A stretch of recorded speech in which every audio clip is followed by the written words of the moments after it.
Life feels like it's gotten more expensive, so we're out here in downtown Toronto on a mission. We dug up these receipts from 2018, and we're gonna go buy the exact same products on these receipts to try to figure out what the reality is.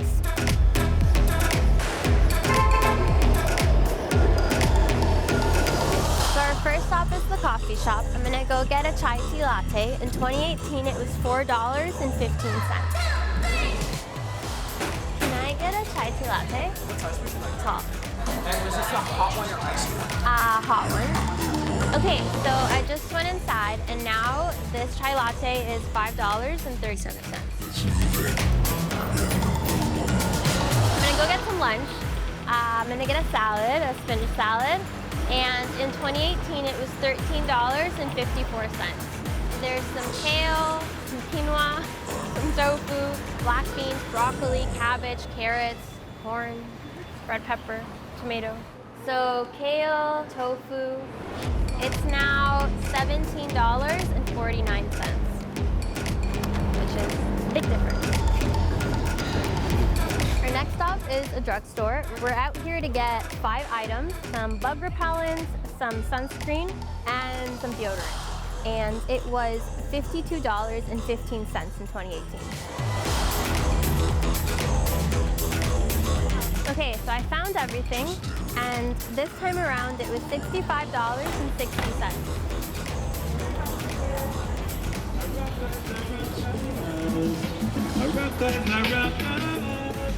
So now we're heading out to movie theater to go to the IMAX. In 2018 they watched The Avengers, but we're gonna watch Thor. And it was $20.99. Let's see how much more expensive it's gotten.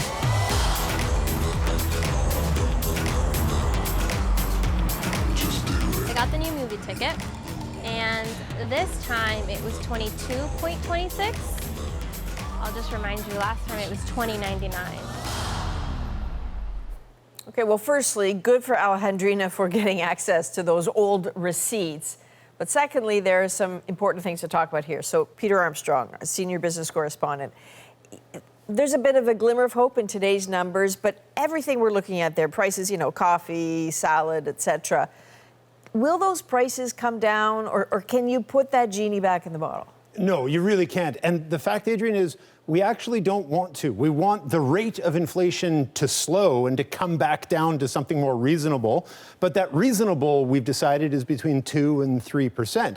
To have prices go back down to where they were pre-pandemic, say, would be deflationary. And if you think inflation is bad, wait till you start battling deflation. That's why this is also tricky. And that's something that I think listeners really and viewers really need to understand, that this new normal of prices, this increase to the cost of living, is frankly permanent. And what we hope is that we can wrestle inflation back down to 2 or 3%, and then it will grow from there. But this new cost of living, we've got to deal with that long term. Okay, so if that is permanent, what we actually hope is that wages somehow can help us out, because it's no good if the prices go up and then we can't meet them. No, and the fact is we're not seeing wages keep up. And we're not going to see wages keep up on a broad scale. You know, we're not going to see all of a sudden wages rising 8.1% or 7.6%. We've seen it in the 5s, and that's good.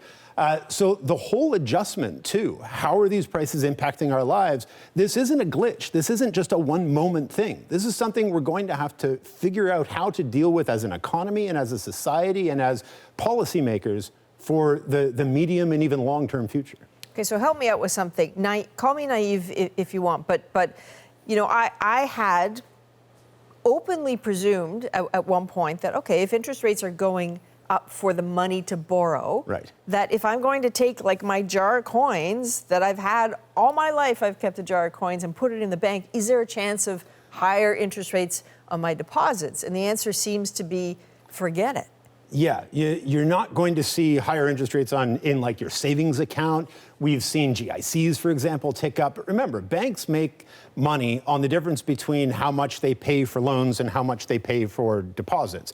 And they have no incentive there to boost up what they pay you for leaving your money in their account. And there's no peer pressure, there's no regulatory pressure for them to do that. And really, that's what's going to drive this. The bond market is way more influential on how they're charging on, say, a mortgage rate than what it is on your savings account in your bank. You're always full of good news. It's great news, isn't it? All right, Peter Armstrong, thank you. You bet.